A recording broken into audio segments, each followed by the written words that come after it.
Almost every nation on earth has fallen under the yoke of tyranny, the metric system.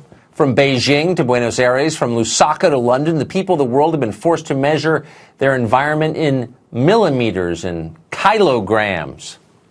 The United States is the only major country that's resisted, but we have no reason to be ashamed for using feet and pounds.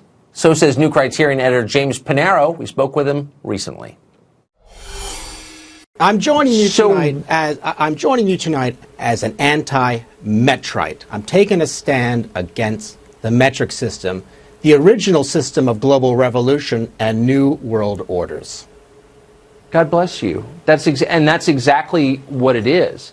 Esperanto died, but the metric system continues, this weird, utopian, inelegant, creepy system that we alone have resisted. How long can we hold out against it, would you say?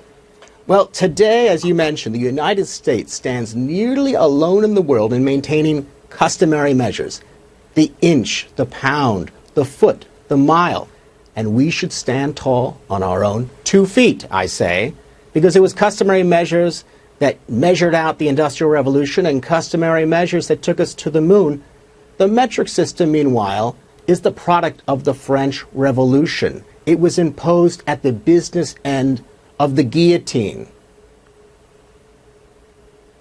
So why are our leaders so anxious that we join the rest of the world in using, Robespierre's favorite standard of measurement? I don't understand.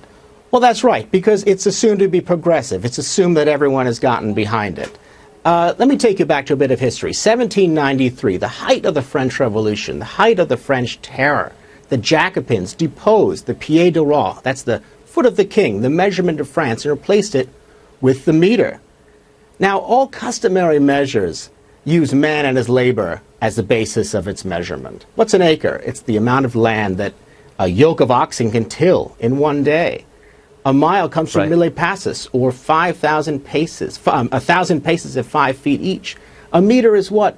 It's an abstract division of the globe that isn't even accurate. So it's completely made up out of nothing. It's totally made up. And here's something else. Even worse than overturning custom has been the meter's imposition of 10. It's a 10-size-fits-all mentality. Now, here's how it gets crazy. The French Revolution went all in for 10. They tried to impose a 10-day week, 100 hours, 100 minutes, 100 seconds. They had a whole revolutionary calendar. Now, the metric system with its tens is what remains of their radicalism. Now, that sounds reasonable. Actually, counting by 10 is pretty good. We have 10 fingers. You can count your money in 10. It's good for abstract calculations. It's not great for measuring things in the real world. There's a reason why our measurement system has 12s, 8s, and 60s.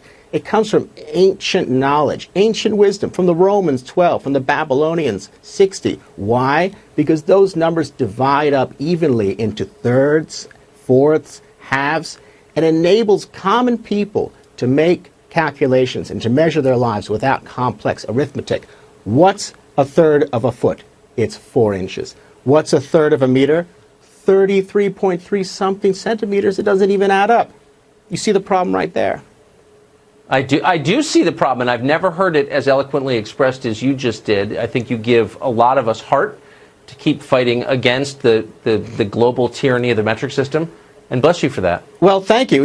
Our system is quaint, but it's ours. It connects us to our ancestors through cups, through teaspoons and tablespoons. I can still cook the recipes of my grandparents. And it's that connection to the past that the French Revolution and the revolutionaries have always tried to destroy. Yeah, I'll accept the kilometer when we accept the euro. Never. Thanks very much. Good to see you. All right. Thank you, Tucker.